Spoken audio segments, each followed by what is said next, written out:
Selamat datang di channel kami.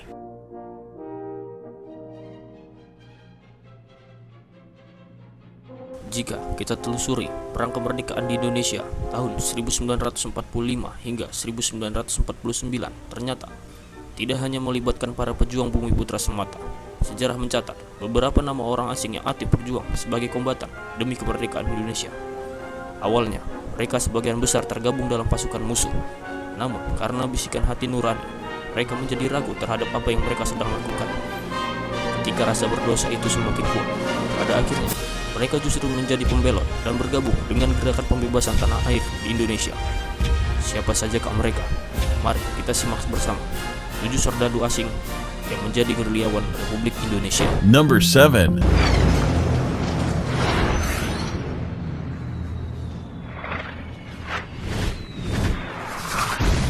Warner dan Losque. Orang-orang Jerman juga pernah terlibat dalam kecamuk perang kemerdekaan Indonesia.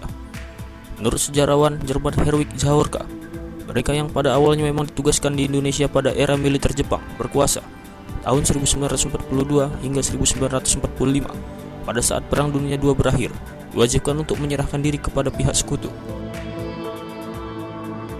Tersebutlah Warner dan Losque. Mereka berdua adalah anggota Angkatan Laut Jerman atau Kriegsmarine yang pada 1945 ditawan tentara Inggris di Jakarta, lalu dibuang ke Pulau Onrus, Kepulauan Seribu, yang selanjutnya militer Belanda menangani mereka sebelum diberangkatkan ke Eropa. Di Onrus, para tawanan perang ini mendapat perlakuan yang sangat buruk dari Belanda, begitu buruknya sehingga banyak orang-orang Jerman yang mati dimakan penyakit demam berdarah, malaria, dan kelaparan. Sebagian yang masih hidup bertahan dalam penderitaan. Banyak dari mereka yang coba melarikan diri. Ada yang berhasil dan ada pula yang gagal dan ditembak mati seperti seorang prajurit Angkatan Laut Jerman bernama Freytag.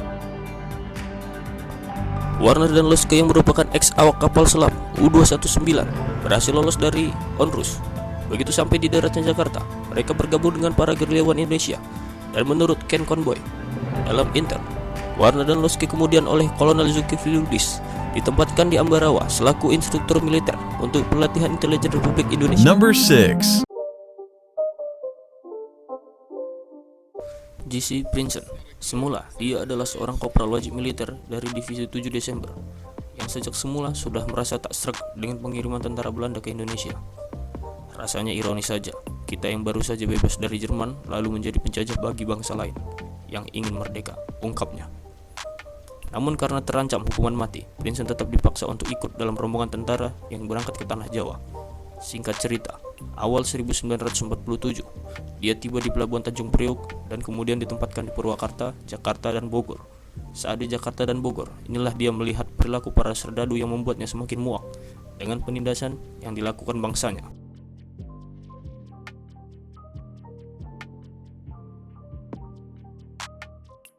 (1948) Ponske, nama panggilan akrab Princeton, melarikan diri dari kesatuannya. Dia kemudian ditangkap oleh Tentara Merah atau pasukan pro FDR PKI dan dipenjarakan di Pati. Sebulan kemudian, Batalion Kala Hitam dari Divisi Siliwangi membebaskannya dan memberikan kebebasan untuk kembali kepada pasukannya. Namun dia kukuh memilih untuk ikut Siliwangi Long March ke Jawa Barat. Selanjutnya, lelaki kelahiran Den Haag pada 21 November 1925 itu tercatat aktif sebagai gerilyawan Republik yang berjuang di wilayah Cianjur, Sukabumi pada 1949.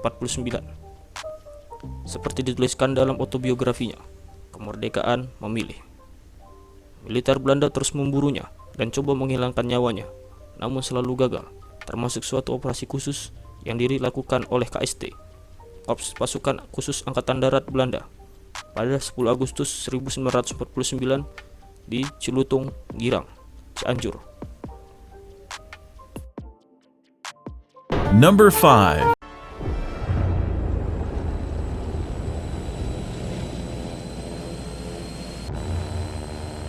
Bobby Earl Freebeck, atau lebih dikenal sebagai Bob Freebeck, adalah seorang pilot pesawat terbang bayaran kebangsaan Amerika Serikat yang ikut berjuang untuk kemerdekaan Indonesia pada masa revolusi kemerdekaan Indonesia bersama Petit Muharto Kartodirio sebagai kopilotnya.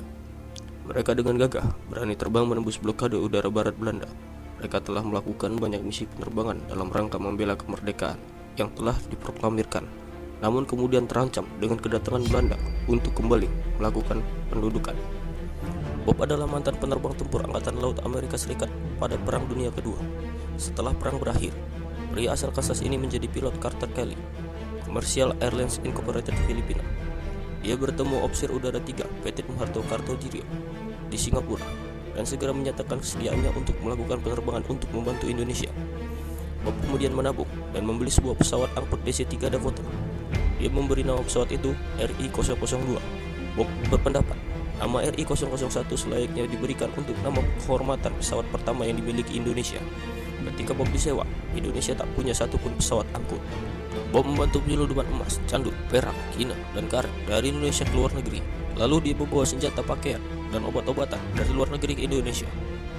Bob juga membantu TNI melakukan operasi militer. Dialah pilot operasi penerjun pertama yang dilakukan AURI pada 17 Oktober 1947. Bob menerbangkan RI-002 dari Bandara Maguwo ke Kota Waringin, Kalimantan Tengah. TNI menerjunkan 12 prajurit AURI untuk menembus blokade Belanda dan mengobarkan perlawanan di sana. Bob pula yang mengantarkan Soekarno berkeliling Sumatera guna meminta sumbangan rakyat untuk membantu perjuangan RI. Rakyat Aceh kemudian menyumbang 20 kg emas yang kemudian dibelikan pesawat Dakota dengan nama Sulawah atau Gunung Emas. Pesawat ini kemudian diberi nomor registrasi RI-001. Bob memang seorang pilot bayaran, tapi dia terlibat secara emosional dalam perjuangan bangsa Indonesia. Bob tidak bisa menerima perlakuan sewenang-wenang Belanda untuk rakyat Indonesia.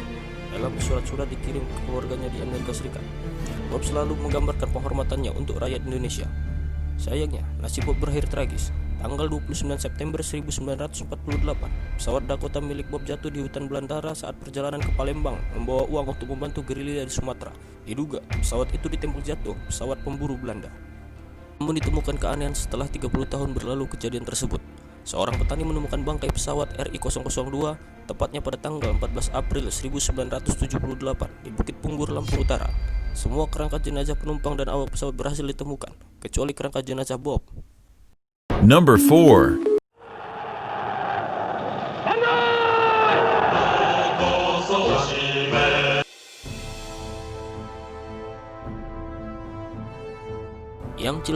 Yang Chilsung dikenal oleh masyarakat Wanaraja di Garut dengan nama Komarudin.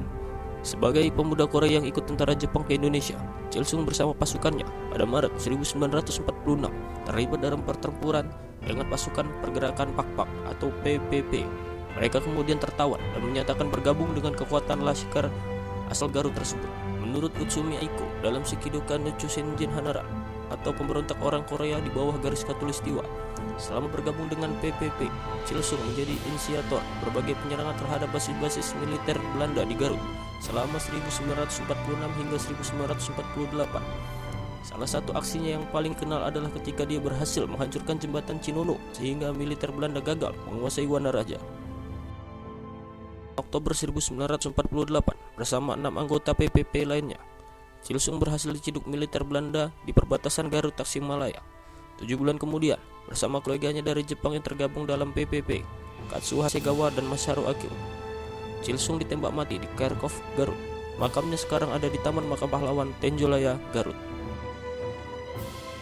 Number 3. Star. The preliminaries were over. It was time for the John Edward. John adalah seorang letnan berkebangsaan Inggris dari Batalion 6 South Wales Border, Brigade 4, pimpinan Brigjen Ted Kelly. Dia membelot ke pihak Republik pada 1946 dan bergabung dengan Batalion B, pimpinan Kapten Nip Sarim.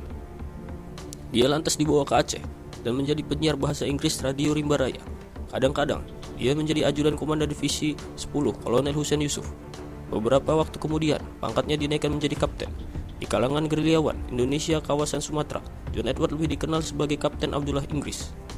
Setelah memperistri seorang perempuan pematang siantar, dia masuk Islam dan berganti nama menjadi Abdullah Schreiber. John Edward meninggal di pematang siantar pada tahun 1956 sebagai orang biasa yang hidupnya sangat sederhana. Number 2.